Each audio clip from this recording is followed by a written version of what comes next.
let's talk about this topic that I just absolutely am obsessed with, because here on this channel, we do philosophy through pop culture. This is a philosophy channel, not a political channel. And I'm going to tell you why I think this is important. Politics, very important. You should participate. You should vote. You should protest. But politics without philosophy is why the world is so fucked up, because all of life is politics and it's pretty fucked up. Patriarchy, racism, misogyny, politics. And that bigotry that gets put into the construct, the framework of politics, is the reason why you have no liberation, because you have no foundational philosophy in liberation. Your politics is rooted in what? Survivability, oppression, winning, right? Okay. So on my last video that I put out yesterday about how Hasan can't be the future because he's the status quo, basically, this person said philosophy, not politics. You're a stupid person. Not going in hard enough on politics is why they're regretting anti-trans laws, or why they're getting anti-trans laws passed all over the country. Maybe we don't do stupid, pretentious shit. Maybe we should focus on doing stuff. So here's the problem with that. I will show you what politics is. Politics is, okay, this conversation right here, okay? This is it. Politics is about winning. It's not about what's true. And that's the problem. Look at this. Look how you're willing to morally compromise yourself for politics. That's bad philosophy. Okay, here we go. And Tucker Carlson. Why don't you like Candace Owens and Tucker Carlson? Because they've said some horrific things over the years. So what? I mean, why don't you like Ben Shapiro? I mean, Piers Morgan has said the horrible things over the years. He's not said anything close to what Tucker Carlson has said about Muslims, about Arabs, about immigrants. And why can't we be strategic and use their platforms? They can. Yeah, but like some people do. You don't like that. You don't like. No, it's not that I don't like it. It's that my worry is that for the sake of one important issue, Gaza is a huge issue. We're giving a pass to these people to launder some of their other objectionable. Like I said just now, they're not disowning Trump. Actually, Marjorie Taylor Greene, I'm going to have to go home and take a shower after this. I give her credit out of all of them because she actually picked a fight with Trump. She gave up her political career. So she actually put her money where her mouth is, to use a phrase. The rest of Tucker doesn't say a single anti-Trump word. He acts like the war in Iran came down from the skies. Look, we wouldn't be in this war in Iran had Tucker not promoted Trump for president, had Candace not promoted Trump for president, had Megyn Kelly not promoted Trump for president. We're in this war. Joe Rogan, Theo Von, all these guys. Did you watch Joe and Theo the other day saying they're fucking terrorists, Israel? I can't believe we're in this war. You guys gave us Trump. You said Kamala Harris is going to do war. Trump is anti-war. How did that work out? I think it's all an act. Well, whatever it is, they got their acts fucking wrong. Well, they're actually not. They're doing very well, and they're reaching a lot of people, and they're affecting a lot of people. But they're affected badly. I could argue that Joe Rogan helped Donald Trump win, so Joe Rogan is the reason we're in the war, Iran. If I wanted to, I'm just saying. If I took that argument to its logical conclusion, do you think Joe Rogan would help? Like the Democrats, they would never like stand up for his opponent. What was her name? Kamala Harris. He was a Bernie guy once, but then he got red pilled. She is that useless. Maybe she's that useless. But you're missing my point. My point is these people helped give us Trump. And that's why I have a problem, because they don't. I only respect the people who own it. If you're Marjorie Taylor Greene, I was wrong about Trump. I was wrong about fine. Right? But if you're like acting, hey, how did this all happen? This war in Iran's bad. I can't believe they're doing it. Hey, it happened because you told people falsely that Trump would be anti-war. So what's your point? My point is, you asked me why I don't like them. I'm telling you why. That's politics. Bassem is wrong. That's politics. The enemy of my enemy is my friend. Go fuck yourself. Huh? Go fuck yourself. All of them suck. Piers Morgan, Tucker Carlson, Candace Owens, all of them are so philosophically evil. And that's what I'm saying. I'm saying this is politics. And I'm saying this is also patriarchy. This is win at any cost. This is evil. This is evil. And I hate that. I hate that for the world, but it's not that shocking, because that's exactly why I don't do politics. Because he wants us to shake hands with evil people if they're in one way on our side. And I'm saying, nah. That's what's distinctly different about progressives, hopefully, is that we won't compromise just because. That we do not compromise when it comes to racism or bigotry or transphobia, but that's the difference. Is they are willing to compromise. And I'm saying there's no compromise here in bigotry. We should not be compromising bigotry. And that's the problem I see in the way that people let Hasan get away with any form of issue he has, because they want to win at any cost. They'll say, oh, you guys are too picky. I can't believe you're attacking Hasan. Hasan's doing so much good. I'm not saying he's not doing so much good. I'm saying even though he's doing good, it doesn't exempt him from the bad that he does. And he does engage in too much bad for a lot of marginalized folks to be cared for. And by the way, this is why a lot of communities don't trust him, because when they bring up their concerns, hey, Hasan, we don't like the way you talk about women. He's like, you're just a woman. Hey, Hasan, we're not very happy with how you talk about Black communities. You're just a Black person. Hey, Hasan, we don't like how you talk about trans people. You're just a trans person. Hey, Hasan, can you not talk about disability this way? What about masking? You're just a disabled person. That's why it's annoying to us, because every time we're like, hey, bro, he's just like, you're just and it's like, okay. So then I got this comment. I don't think mentioning the sex shop was misogynistic. We're going to talk about that in a second, right? So Rabbi Shmuley has a daughter who has a kosher sex shop. Hasan brings it up as he's criticizing Rabbi Shmuley. He brings up the fact that his daughter has a sex shop. Misogynistic. I'll explain why. They said, I think he was pointing out the morally ambiguous position that Shmuley holds. I think Piker mentions patronizing sex work as an effort to normalize it. Except if you are progressive, if you are deconstructing misogyny, if you are deconstructing everything that is sex work, then you also have to call out the unethical engagement in sex work. Even if you're pro-sex work, you have to call out that, again, his sex liberation is like 2010 liberation. You are not pro-sex work just because you go to a sex worker. Lots of evil, fucking, misogynistic, rapist people pay sex workers for sex. Going to a sex worker doesn't make you not a misogynist, right? Okay. I do think the comment goes on. I do think he deserves criticism, but I also think Rabbi Shmuley's daughter deserves criticism for selling sex toys in a racist apartheid state in partnership with her genocidal father. But bringing up a woman who's engaging in sex work which under patriarchy and misogyny knows it's going to come at the expense of women and sex workers as a whole is not it's not an insult towards her. It's an insult towards all women and puts all sex workers at risk. All Hasan did was throw somebody under the bus in a way that does not go after her, but goes after her business. Because all people heard was that her business is what makes her a bad person. That's all they took away from that statement. That you have to understand the context of the insult. The context of the insult holds no power. He should have said, and his daughter is also a pro-genocidal person. But instead he said, his daughter who owns a sex shop. What does her owning a sex shop have to do with the genocide? Because now you're making it sound like owning the sex shop is what's the bad thing. That's all people took from that clip, right? They said, not all criticism of women is misogyny. This is always what people say. Brittany, not all criticism of women is misogyny. Not all criticism of trans people is transphobia. It is if you haven't deconstructed. I cannot trust you to criticize a minority if you haven't deconstructed your biases and prejudice while being raised in the world as it is, right? They go on to say, edited to add that Piker has also done more for trans people than the entire Dem Party combined. This is bullshit. This is bullshit. Hasan Piker has not done more for the trans community more than the Democratic Party. Because he wasn't running for office. He wasn't running on platforms. He wasn't actually getting voters out. He has just started in the last 10 years being a part of this community. He was not there during Stonewall. He was not a part of gay protests. He was absolutely not doing community work. You're talking about the Democratic Party while throwing under the bus all of the protesters that have existed for the last 60 years protesting for trans rights. Hasan Piker is a baby. So again, saying this one singular man has done more for the Democratic Party, because you're not just talking about the Democratic Party as a whole, are you? You're talking about every activist, every trans person who's ever grabbed a microphone, any person that's ever been arrested by the police, because that's what we're talking about. This community is trying to uplift protesters, minority people who've been putting their lives on the line in a way that they will never get the credit. They'll never be millionaires. How many trans activists have died poor, in poverty, unhoused? Well, Hasan Piker has made millions doing what he's doing.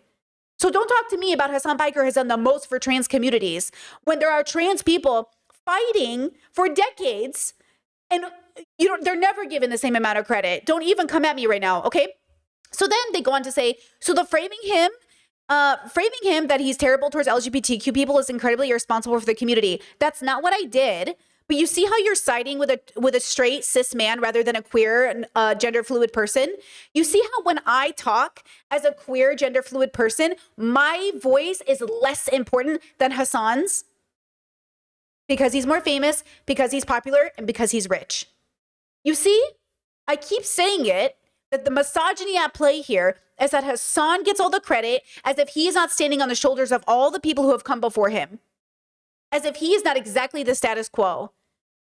And that's the dilemma. That's the dilemma with all of this just inability to criticize, you know? Okay, so then it goes, basically Hasan is abnormally progressive cishet allegedly, what the fuck? In an environment that is not, are they saying allegedly like he is gay? What is this? Hasan is abnormally progressive cishet allegedly. What? Are they now assigning him sexual orientation because they all want him to be gay or something? Okay, expecting men like Hasan to be better than they are in a society isn't really fair. Just like you and I have internalized racism, so does everyone here have internalized misogyny. I don't think you have a lot of nuance. I don't think you've lent a lot of nuance in this take. So, to be clear, just because we're raised under white supremacy and we might internalize racism doesn't mean we don't have to unlearn it. Our responsibility now is to unlearn it. We're saying Hasan's responsibility is to unlearn his misogyny. And the point is, he's not making good timing. Like, he's not doing it well enough. And that's all we're saying. Yeah, now unlearn it. Why are you saying that? Like, it's a gotcha. Like, oh, we're raised under white supremacy, so I guess we'll just be racist. No, you're not allowed to just say, well, I was raised under misogyny, so I'm a misogynist. Okay, so now that you acknowledge that, you have to work on it. That's the whole point of recognizing that that's true. Hello? Okay. Then let me show you. So just for context, this is the clip about Rabbi Shmuley's daughter that I think is important. This is yesterday on stream. I didn't know who you were. Oh no, that's what I was talking about. Rabbi Shmuley Boteach, famous rabbi whose daughter has a kosher sex shop in Israel. That's what I was talking about. Okay, so there's like a laugh. Like, why is that funny? Why is it funny that she has a sex shop? You're throwing sex shops and sex positive people under the bus with that insult. Next comment says, his comment at the end was warranted. The rabbi's daughter does press and videos with him. She's not a non-player or bystander when it comes to the rabbi Zionism and other vitriol, right? And I said, okay, but it's still misogyny, right? It's still misogyny. I understand you guys feel like, but she's a player. But it's still misogyny. Now, I know, because people don't understand, that Hasan does use misogyny to express himself. Now, just before we get into that, and I want to explain to you this to you because it's happening a lot more. And look, in the progressive circles I am in, minority people are calling out people and saying, you cannot use slurs, you cannot use misogyny or racism against people and call yourself not racist, not misogynistic. Like, I know that is the minority. I understand I'm hanging out in very niche progressive circles compared to the Hasans, but that's the problem. Hasan is not hanging out in these circles. He's not with these people. He's hanging out instead with people that are still dating MAGA cops and age gap relationships that are inappropriate while claiming that most Americans aren't transphobic. Him and Laverne did a podcast on Fear and listen, I was watching Fear and for a while because I really liked Austin and Cutie and everybody, but honestly, they're too liberal. This whole podcast talking about how much they love Taylor Swift, a billionaire, like, you know, doing collaborations with people who hang out and are capitalistic, like everything about this is just liberal, right? Okay, but look at this segment here that I just thought was so funny. This is recent. Trans folks, we were talking about this earlier, trans people are a really good example of how you can dehumanize a population rhetorically, and we've seen it just like methodically calculated, well-financed messaging that effectively dehumanizes trans people. Sports was the Trojan horse, and I avoided talking about sports for a long time because I don't know a lot about it. I follow tennis. I love Serena Williams and Roger Federer and Djokovic. A lot of people don't like Djokovic. I love Djokovic. It's the only sport I follow, but like You're about to get canceled again. I know, right? But that was a way to sort of talk about performance and bodies and strength, and that was a great way to objectify trans people, reduce us to our bodies. Yeah. And dehumanize us. That was the Trojan horse. And when they weren't successful with bathroom bans in 2016 and before, there were several, People forget, like, Donald Trump ran objectively as a pro-LGBTQ, correct, like, down to the T candidate. Down as to a the T. I remember when the trans bathroom bills were advanced. In North Carolina, and there was tremendous pushback, and corporations said they would pull out of the state. Donald Trump came out and was like, I don't care. I don't care where Caitlyn Jenner pisses as long as she's pissing at Trump Tower. That's what he said. Correct. That was seen as like, that actually made him look more moderate in the eyes of a lot of voters that aren't super tapped into everything that's going on, right? And that's part of the reason why he won. But of course, when that initiative failed, these guys, these like family council style organizations. Okay, can I just pause here? I was there. That election was difficult. Nobody with a fucking brain ever thought he was pro-LGBT. Not even MAGA. All the MAGA people I talked to, all the conservative people were like, yeah, but he's not actually pro-LGBT. He's just saying that to get the votes. And I'm like, so you agree? They're like, oh, yeah. When we vote for him, we know he's going to go conservative. And I was like, so you know he's lying? And they're like, yeah. And I was like, and every progressive I knew at the time was like, yeah, he's obviously not pro-LGBT. Nobody fucking bought that shit. And if you bought that shit, you're just ignorant. And now you put all these minorities at risk because you didn't do your fucking research. And Hasan is playing it like, oh, America's not as like homophobic, transphobic. America is as transphobic and as homophobic as they are because they voted for Trump. That's like why I'm so annoyed with this assessment. And this is why I'm so annoyed with him. Because I'm like, this is our political commentator. This guy who doesn't understand how people's brains work. They are, at the end of the day, always going to throw minorities under the bus if their rent is too high. They are transphobic. They are homophobic. If you're willing to throw minorities under the bus because your rent is high, you are racist. You are homophobic.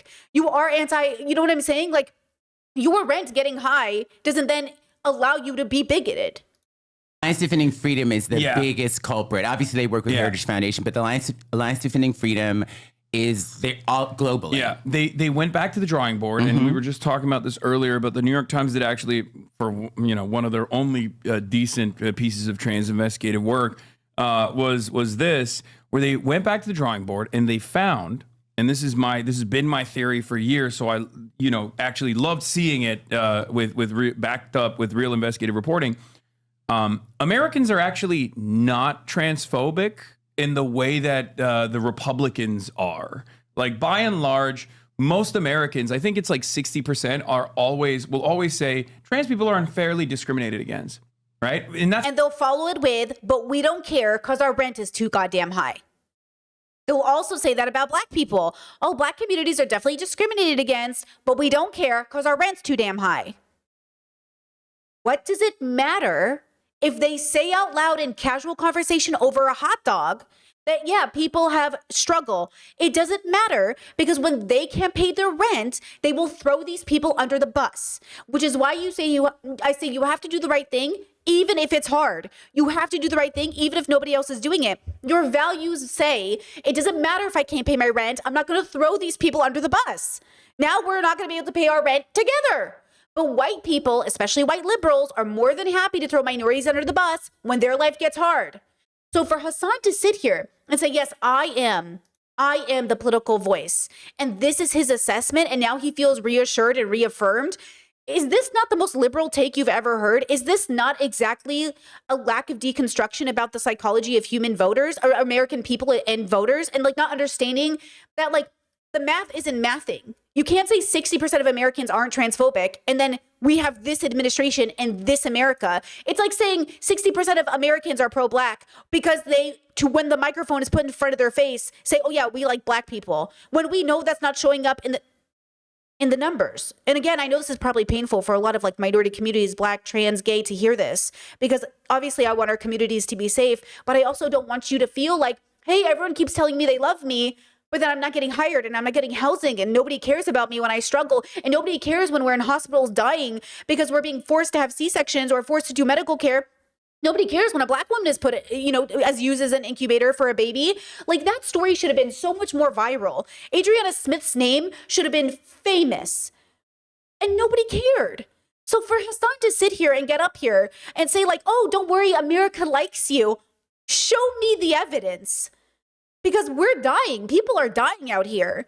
And you're sitting here like, don't worry, America really likes you.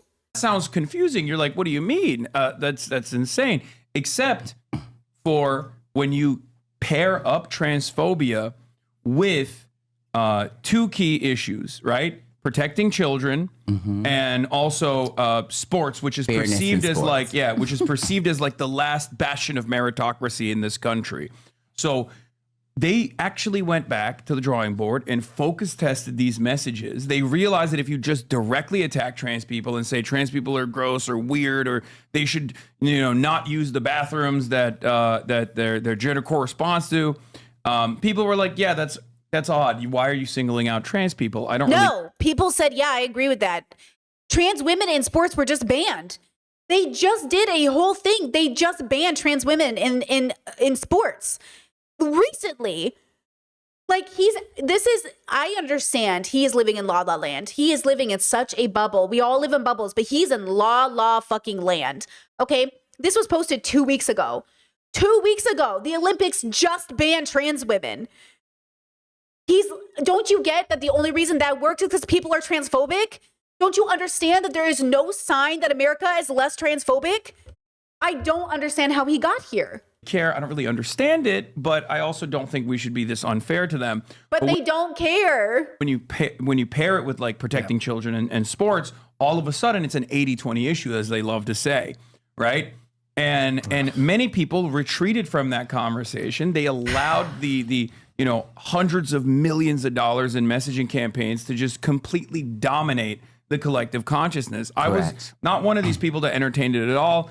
In my experience, one of the best ways that I've figured out in like dealing with this kind of thing is just say, do you actually care about this? Because I don't think this is his arrogance. This is his ego. He said this about the MAGA parents. When you really talk to them like people, they really care about you. They still vote MAGA. They're still transphobic. They're still anti-black. They're still racist. It doesn't matter how nice they are. A lot of people are nice to us. I'm sure I've talked to lots of nice Nazis and I didn't realize they were Nazis. What does that matter? If in their everyday life and the way they're raising their children, right? Like, what does that matter? Chat says, I think he's going off vibes, honestly. Bro, I literally think he's going off vibes. He's like, I don't know, people are nice to me. So I assume they're nice to gay people. Like, people are nice to Austin, so it must be okay. It's like, no. And then you have Laverne Cox, God bless her, coming on this podcast to talk about how she dated a 26-year-old MAGA white cop and how she was in love with his spirit during lockdown in her 40s. Why do these people think they're progressive? Why do these people think they're progressive? Why do these people think they're progressive? you care about this. I did this with Christian Walker. Do you know who that is? Oh, I'm so aware of Christian Walker. Christian came to my house and Christian is entertaining as yeah, but he at the time. Wow, chat says, girl, Scouts UK is trying to find a way to include trans people since the new law that came out banning trans women from female spaces. There you go. He hadn't like fully gotten, woker-fied, I guess. Is he I don't know what woker-fied he's now? up to now, but he has like become very. I missed that. You know what? My favorite part of this podcast was actually Austin's response to Laverne saying she dated a MAGA cop. And he's like, oh my God. Like, he was horrified, and then they just bypassed it. And then just even now, he's like, wait, is he wokeified? Do I feel like Austin is about to be more woke than Hasan one day? Please, Lord Jesus Christ, let this happen to my Lebanese brother. Please let this happen to him. Because I swear to God, let's go, Austin. Be queer. Be philosophically queer. Because he seems more horrified, okay, than anyone else at this table. He's become like very anti-Republican because of his own, I feel like Hasan is trying to get along with everybody and trying to say he's the most radical. How's that going to happen? How are you going to be the most liked and the most radical? involvement with his father and all this stuff. But at the time, we were having a normal conversation until the trans issue came up. And he was like, well, what about, trans athletes? And I was like, I'm not going to have this conversation with you. I don't care about this. And I know you don't care about this either. And I'll prove it. And he was like, what do you mean? And I think he brought up, what's that kind of butch, blonde lady? Riley Gaines. And I was like, okay. He was like, well, what about Riley Gaines, all this stuff? It was heating up at the time. Tied for fifth. I was going to say. I was like, she's in tied for fifth place. place. She lost to 4 cis women, right? So she sucks. She's dog shit at swimming in general. She should calm the fuck down. 5th place isn't too bad. I know, but I feel like it would be She still wouldn't have medaled. It'd be a better message if you were in second place than the first place. It'd still be ridiculous, but at least it would be a little bit more convincing, right? Turns out people don't need much convincing. But the way I dealt with it was by asking him who got first place in that swim meet. Okay, for the record, I am banning a bunch of people. Listen, if you talk about Hasan's dog, I'm going to ban you. If you say Hasan is like super pro Russia over Ukraine, I'm going to ban you. If you spread misinformation about Hasan, I'm going to ban you. Because again, there are a lot of Hasan haters who have a full-time job of just stalking him. You are not allowed in my community. I do not want you here. Okay, so every person, I just banned a troll who is transphobic and also like said Hasan is a snake. If you think Hasan is a snake, I'm going to ban you. Okay, like do not come here and put your bullshit in my chat. No. Brilliant. I said who got Okay, so here's the gotcha, right? who got first place in that swim meet? No. Brilliant. I said who got second place in that swim meet? He didn't know. Brilliant. I said who got third place in that swim meet? He didn't know. And I was like, see, you don't. Okay, so Hasan thinks he's so fucking smart because he's like, see, okay, but did this guy turn around and come out and really understand trans people? Again, what Hasan wants, what Hasan is willing to settle for is white women who touch black women's hair at supermarkets. What he's willing to settle for is straight cis people who go, oh yeah, my son is a woman now. And he goes by Barbara. That's what he's willing. And I'm saying, that's not good enough. I'm saying not good enough. And that's why, that's the point is with the way that he is speaking. He wants people to say, you don't really care about trans sports or trans women or trans anything, right? So like, don't be transphobic. But he's not really getting them to understand, like, there is no difference between trans people and cis people in any like real tangible way. Like these are just people experiencing life. We're all experiencing each other. Like men are not opposite of women. Women are not opposite of men. Like gender is a construct. Like he's not actually, because he doesn't embody it. I'm telling you right now, this man is logicking his way through all of these issues. He does not embody a true understanding of the human condition, which is why he won't go to therapy, because he doesn't even understand himself, right? And I'm saying this because it is coming at the expense of minorities. It is coming at the expense of people in his community. He isn't embodying the beliefs he has. It's all in his head. It's all logic. And I'm saying it's not good enough for it to be logical. I need it to be embodied. If you're going to be the leader, again, human beings, they're animals on a planet. We're doing it at our own pace. I understand that. But if we're going to give someone the microphone, God, I hope it would be somebody who would be embodied. Is it so hard to find a progressive person who's embodied and has an embodied belief? Well, probably one that would appeal to people. Hasan thinks it's good that MAGA people get along with him. He thinks it's good that he's able to be in the same spaces as these people. Girl, I can be in those spaces with those people too, as long as I'm not actually pushing back, because that's not pushing back. He thinks it is, but it isn't. Okay, as long as I'm not, really like judging them, as long as they don't really feel judged. Which, how are you going to do that, right? Of course, people feel comfortable with you. They feel comfortable with me when I don't push back too. He says that he's pushing back, but he's not really pushing back, because Charlie Kirk and him, they loved hanging out as debate bros, right? He was about to do a collaboration with Charlie before he died, because they use each other for views. Oh, my boy Hasan's about to get Charlie Kirk. Oh, my boy Charlie's about to debate Hasan. Yeah, this is like blood sports. This is the gladiator, this is gladiators for these audiences. That's why women, minority people, queer people, that is why women of color, I promise you, this is exactly what you've always known it is. I know my audience is smart. You know what this is. This is everything that's always ever happened ever. We do all the fucking work. They get all of the fucking credit. Okay? And it's going to be like that until we stop supporting them as a community, because I know, and I know this, I mean this nicely, women have got to stop holding up patriarchy.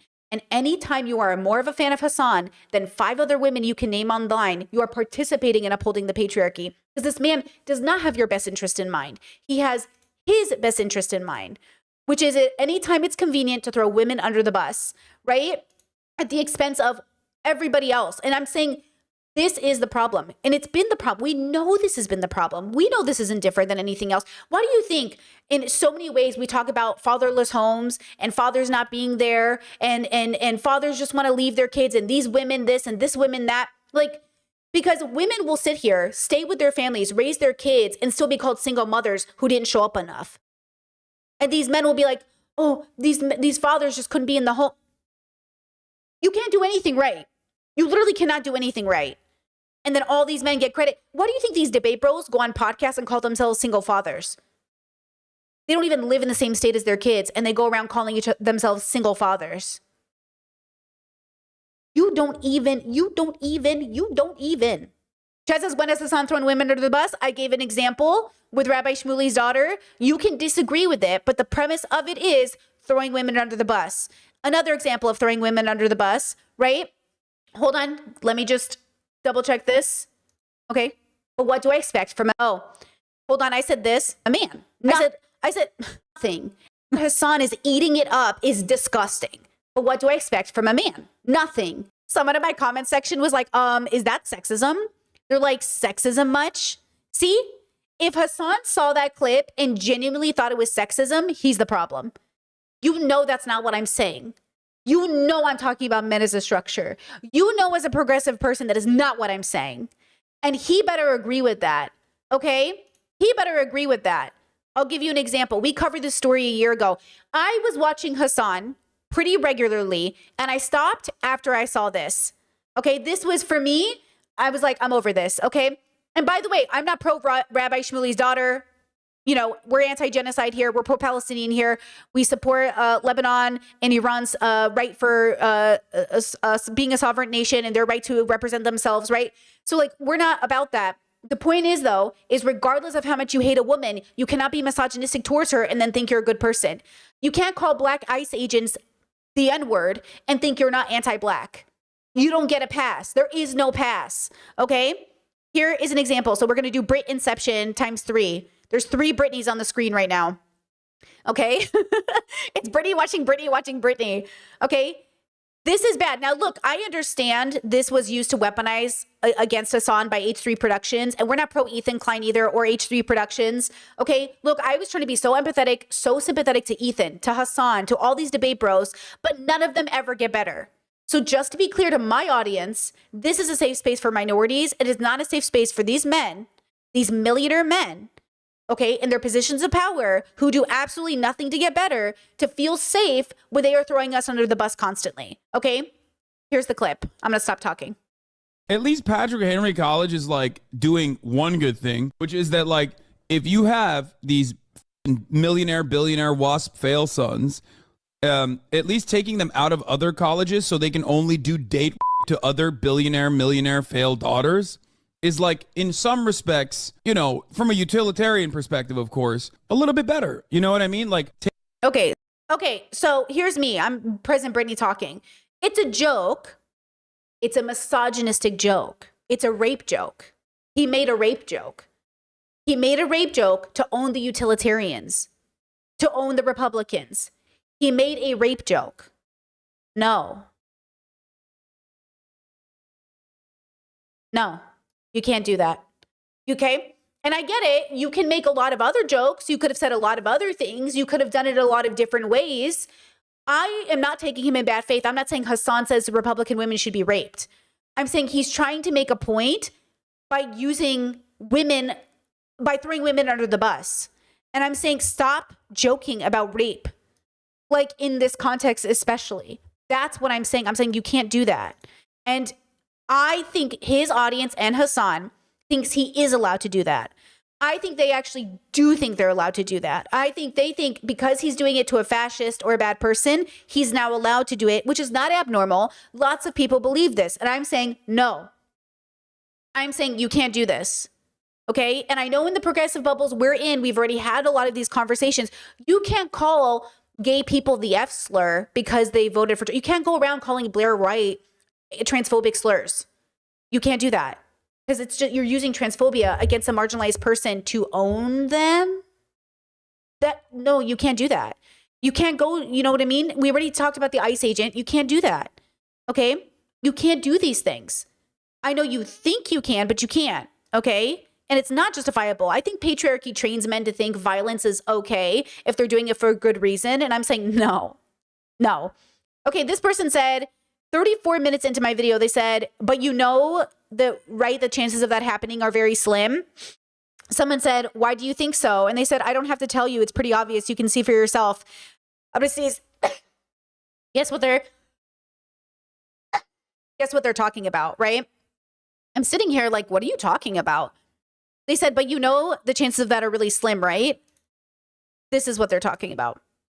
No, wait, hold on. Let me just click on it.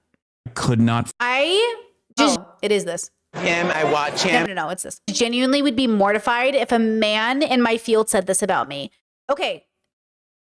That's the clip. That's the timestamp from that guy, right? Like, I'd be mortified if a guy said that about me.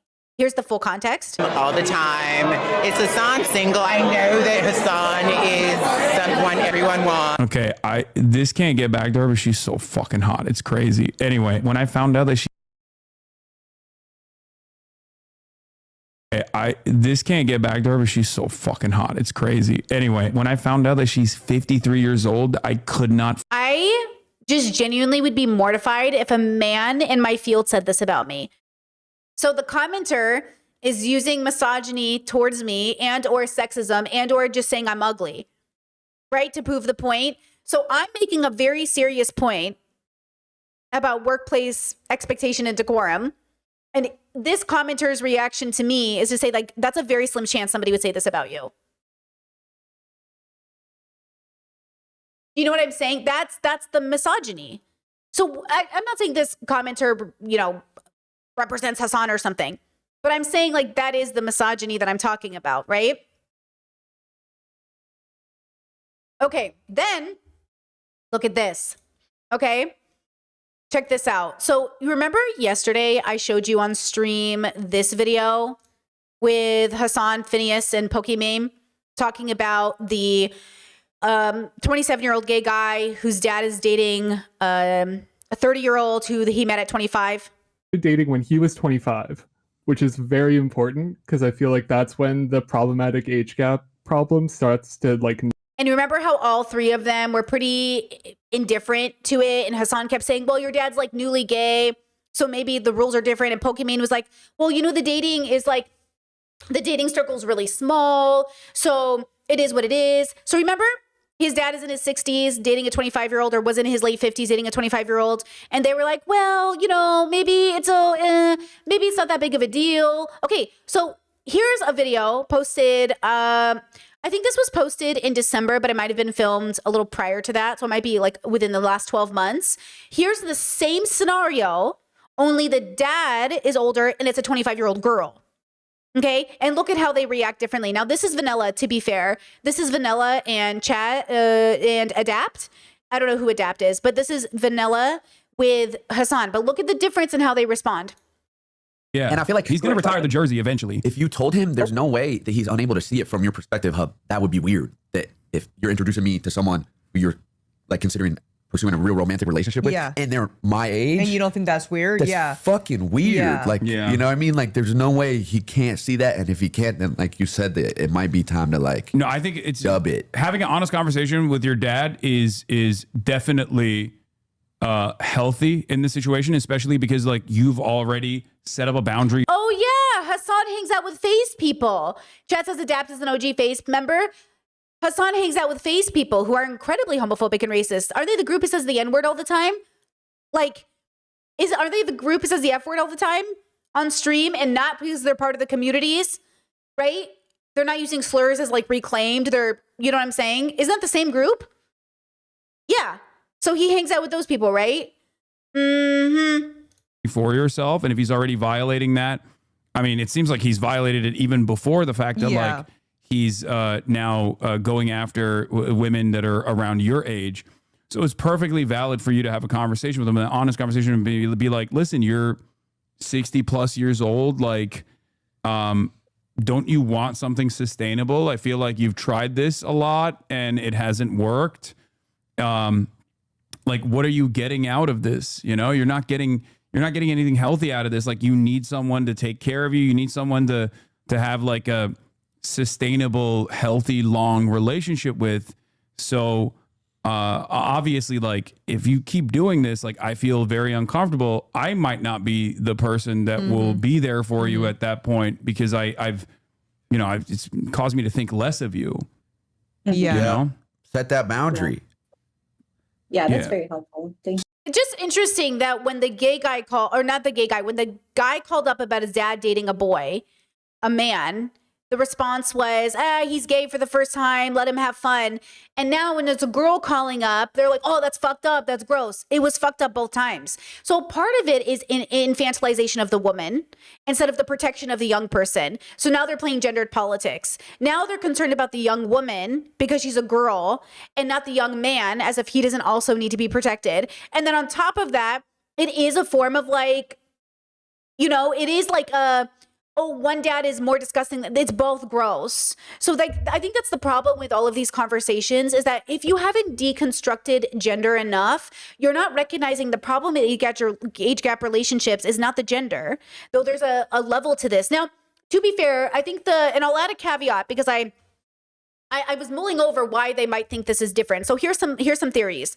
In this scenario, he's more of a pass bro. So the dad went to a foreign country. He's a white guy to pick up a girl from another country. So there's a class issue. Maybe Hasan used the word developing countries, right? That's how he explained it. So maybe, you know, and I think this is the problem with a lot of political progressives, which is why I say philosophy is the key. Political progressives are focused on anti-capitalism, and they think everything comes back to the dollar bill.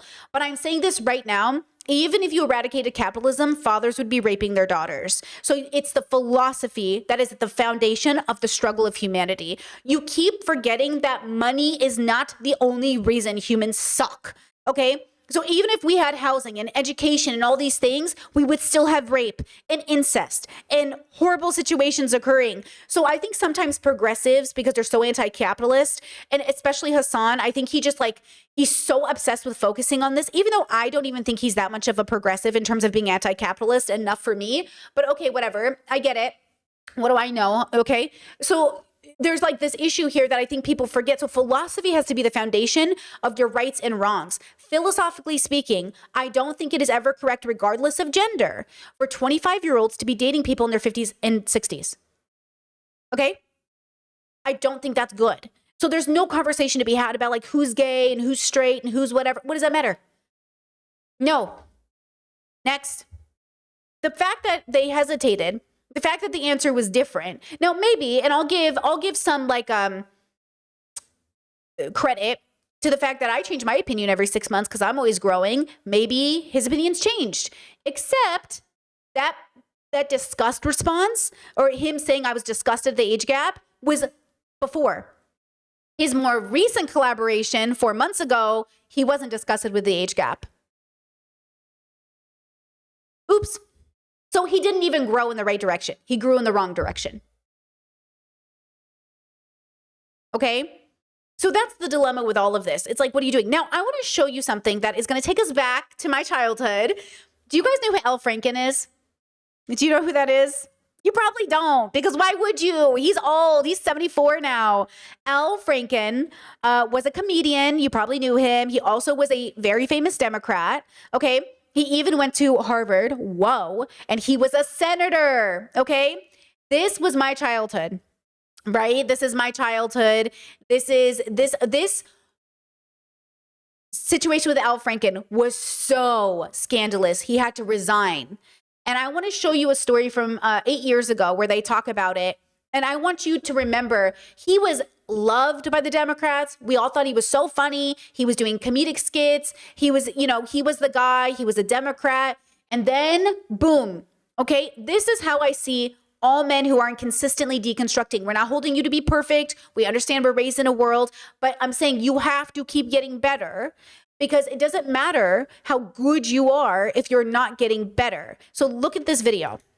News anchor says Senator Al Franken groped her for more than a decade. And tonight, President Trump is raising eyebrows with his tweet about the scandal. CBS 2's Peter Dowd is here now with more on this news today. Yeah, Rick and Pat. Leanne Tweeden says she wanted to speak out sooner, but was afraid of potential backlash. Franken, meanwhile, is now apologizing and says he welcomes an investigation. Just thought he could get away with it and that it was okay. Leanne Tweeden, a morning news anchor on Talk Radio 790 KABC, says Democratic Senator Al Franken forcibly kissed her during a 2006 USO tour when he was a comedian. He also posed for a photo with his hands. You have to understand, the misogyny and sexism was insane, and we have to do something about it. I don't think it's much different than Hasan bringing up sex workers in a negative way or sex shops in a negative way. She's sleeping. I need you to understand, Hasan is the modern version. His insults towards women is the modern version of this humor. This is a joke. He's joking. People are in the room around him taking the photo. He said to somebody, took a photo of me, took a photo of me. And the other one, and they took a photo. Now, he's technically not even really touching her, possibly. Or maybe he is. It depends. But the point is, it's the joke. He didn't even intend to do it. It's a joke. And then you have Hasan making rape jokes. Hasan making, oh, she owns a sex shop jokes. It's the same thing. It's just a modern version of it. And I'm saying it was wrong then, it's wrong now. Over her breasts as she slept. And he just put his hand on the back of my head and he mashed his face against, I mean, it happened. Forcing kissing, huge when I was a kid. Huge humor. Forcing people to kiss people. You remember when David Dobrik did that infamous, told the guy he was kissing a girl, but he was actually kissing a guy? Okay, Jason, whatever. It's like, that was very funny humor when I was a kid, forcing people to kiss each other, da-da-da-da. No.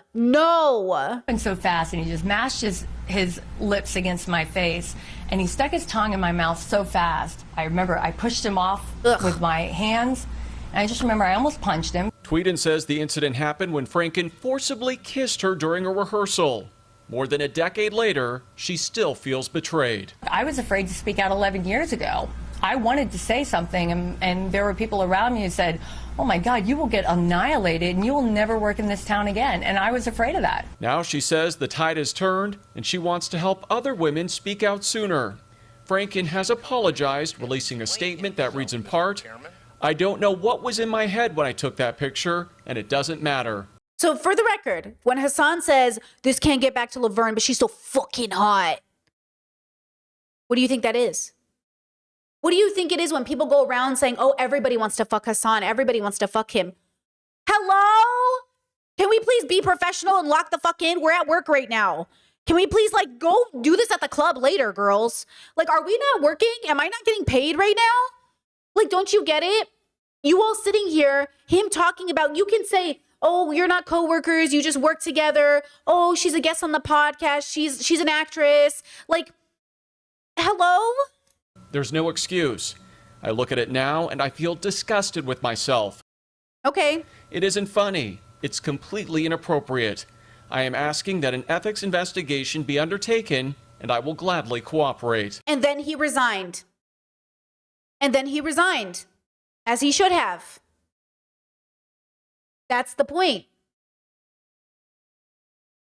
Top lawmakers in the Senate call the allegations troubling and say they support an ethics investigation. Sexual harassment is inappropriate in every circumstance, in every way, whomever is involved. Franken was also criticized for a series of rape jokes he made about journalist Leslie Stahl that were reported in a 1995 New York Magazine piece about Saturday Night Live. Suggesting lines for a sketch, Franken reportedly said at a script meeting, I give the pills to Leslie Stahl. Then when Leslie's passed out, I take her to the closet and rape her. President Trump weighed in on Twitter. The Al Frankenstein picture is really bad, speaks 1,000 words. Where do his hands go in pictures 2, 3, 4, 5, and 6 while she sleeps? And to think that just last week, he was lecturing anyone who would listen about sexual harassment and respect for women. Leslie Stahl tape? Tweeden says she was inspired to speak out after hearing Congresswoman Jackie Spears' personal account of harassment. She accepts Franken's apology. Okay? So again, when we have these conversations and we're trying to figure out who to trust and who not to trust, it's very important that we recognize that it's very hard to be a good person, because it also, you have to face your own embarrassment in the ways that you contributed to this. And we've all done it, especially if you grew up in a certain era. I understand. I've made edgy jokes, I've made edgy stuff, but that's why I'm saying we can't do it. I'm saying, I know. I'm not saying you're the worst person ever who can never be redeemed. I'm saying, but you must take a path to redemption then. Okay, so just to remind you again, is that yesterday, okay? At least Patrick Henry College is doing one good thing, which is that if you have these millionaire, billionaire, WASP fail sons, at least taking them out of other colleges so they can only do date to other billionaire, millionaire failed daughters is like, in some respects, you know, from a utilitarian perspective, of course, a little bit better, you know? Okay, so no, right? The issue I see is the humor hasn't really changed, right? Hasan's humor hasn't actually gotten better. I mean, maybe it has in some ways, but he's still making jokes that come at the expense of women. He's still making jokes that come at the expense of sex workers. He's still making jokes that come at the expense of, right? No, that's what I was talking about. Rabbi Shmuley Boteach, famous rabbi whose daughter has a kosher sex job in Israel. And by the way, Trump has no place to speak, right? And that's the problem, right? I'm going to block you, but first I'm going to read your stupid comment. You said, I like how you suddenly understand the difference between men and women, only when you generalize men and simultaneously talk about how it's really hard to be a woman in a first world country. It's also funny that you ban transphobia and yet won't defend why you think that a man believing in his imagination that he's a woman is the true reality. Yeah, you're blocked, but nice try. See, like, you see how they come out with the transphobia and they're trying to own me and they're trying to be like, owned. It's like, no. Like, you know what I mean? And again, I'm not trying to say that people can't change or get better, but I'm trying to say that you're not even trying. Like, you're not even trying. And I get it. Why would you try in a world where you're always, you know, reinforced by your status? The fact that people say, you know, all these things about you, the money, the way people respond to you. That's why I say, look, at the end of the day, I'm a philosophy channel because I think politics is where good people go to die. Because good people, though they have good intentions, are willing, men especially are willing to do anything at the cost of anyone else to get what they want, which is patriarchy.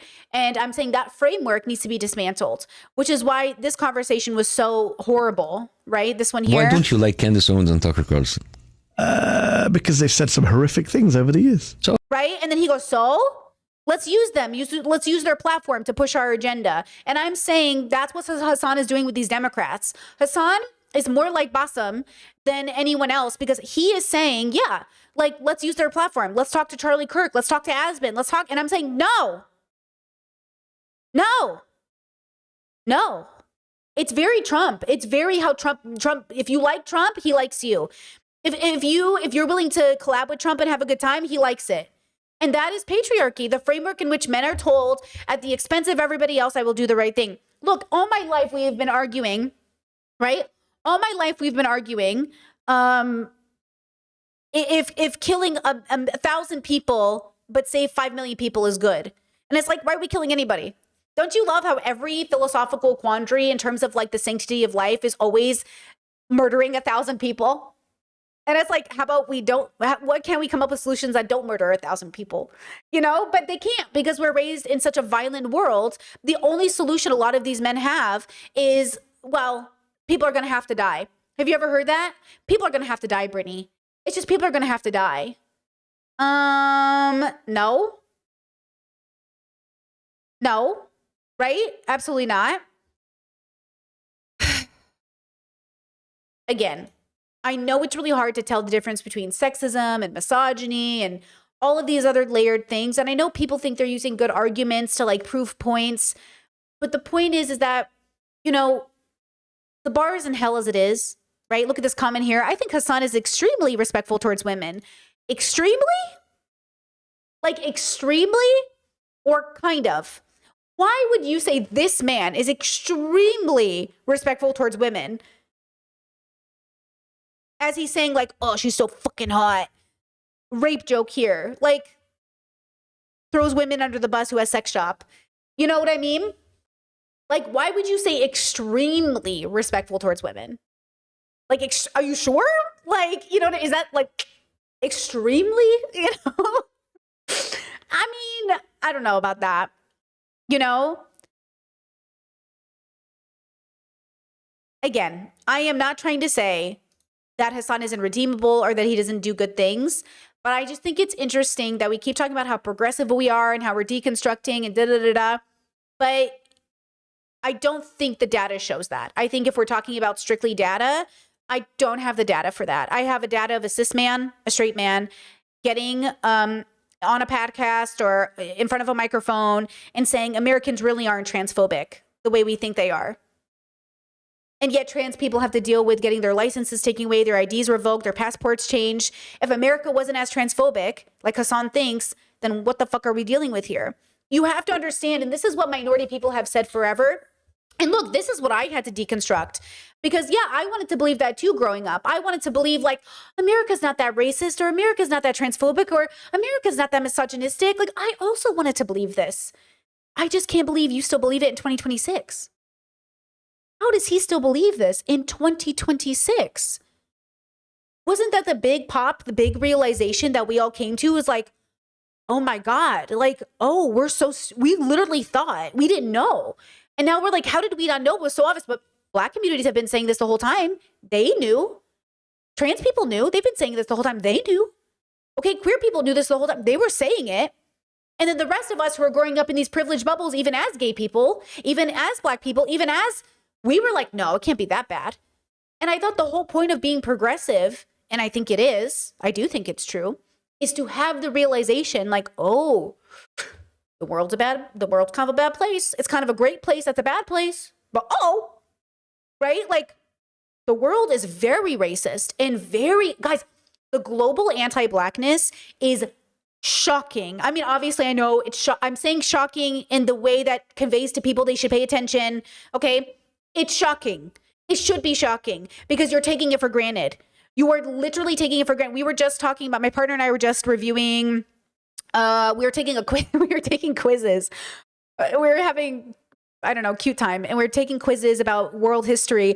And I was like, these fucking colonizers, he's like, they're everywhere, bro. I was like, they're everywhere. Like they're in every fucking island, every fucking part of the globe. Like, it's just like, it should feel shocking every time you learn about it. Because if you don't let yourself be shocked, you will become complicit. Oh, the world's not that racist. They're everywhere, bro. These communities, these islands, these people never even had a chance to live their lives, to be who they wanted to be before these fucking colonizers came in and just wrecked their whole life, took advantage of them. And it's happening today. And I want you to stay shocked because I do think if you do not let yourself be shocked, you will become complicit.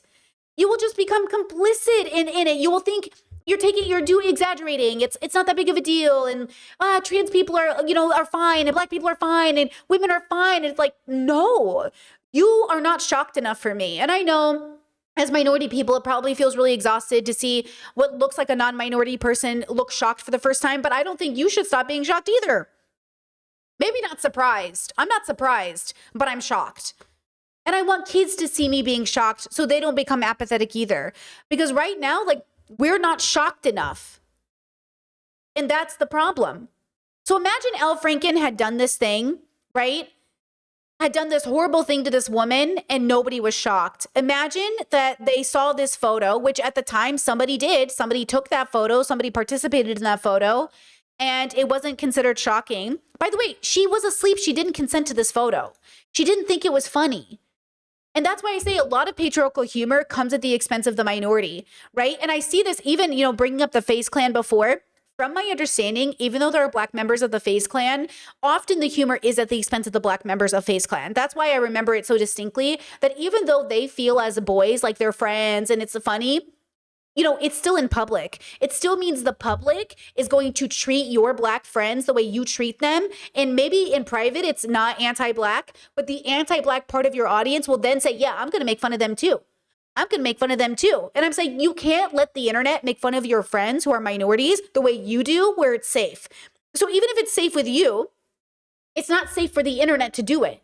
And I'm saying you throwing your minority friends under the bus or bringing that humor to the public, and then it's very dangerous. It's very bad, especially with women too. Like, oh, maybe you joke with your friends, in private, and maybe you say things to them that are like, but then you bring it to the public and all of a sudden the audience wants to get on. And how do you do that? And it's really difficult. It's why actually, even for myself as a person, I'm coming to work. I don't want any of my friends and family here. Okay, I used to do things where friends and family, and absolutely not, because it muddled the water. It let people believe that the way my friends treated me, they could treat me. No, you're not my friend, bro. You know what I mean? Or oh, well, they joke like this, they're friend. Okay, this is why I'm saying we're not friends like that. You know what I'm saying? So absolutely not. So even with streamers, like we're not friends like that. You can't just joke with me, you know? And I used to want to do it. You don't think I want to do it. You don't think every person I meet I want to joke with and feel safe with. But the truth is like every time I thought I was good, I was in a safe space with somebody and we were joking and it was safe, I realized, oh my God, it's not safe and they're going to weaponize it against me. So now I don't even do it. Like, no, you don't get the privilege of joking like we're friends because we're not. And my friend shouldn't in public at my job throw me under the bus in a humorous way that then gets the audience on board to throw me under the bus. You know what I mean? And that's the problem. That's the problem with all of this. So as much as we want to live in a world where we want the world to be different, we can't do that, especially if we as the audience keep propping up who we prop up. But that's why I say the world philosophically is a reflection of us as a whole.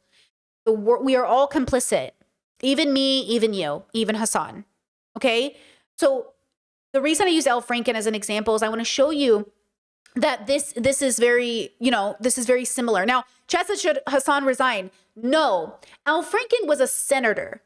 He needed to resign because he was working in public office. Hasan needs to come on stream, reshape the whole audience, reshape the way he speaks, and own up to the way that he's spoken. He's not a government entity. He's a streamer who is a political commentator who has too much power not to do better. So he needs to come on stream and say, hey, I've been thinking about this. I've been meditating on this.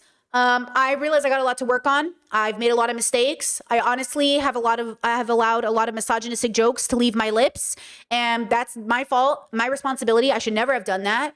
And now that I've thought about it for a while, I'm gonna hold us to a better standard because we're fighting fascism, we're fighting misogyny, we're fighting racism. And time again, communities have reached out to me. I've heard you. I hear you. I'm gonna do better. And then he has to do it. And then he actually has to do it, right? He has to hold the standard higher by holding himself higher. And then we can move forward. Because again, he's not in public office. He's not serving he's not a senator or something. And so no, he doesn't have to resign, but he needs to acknowledge it and then actually do it. So, okay, right? Like he can't just say it and not do anything though.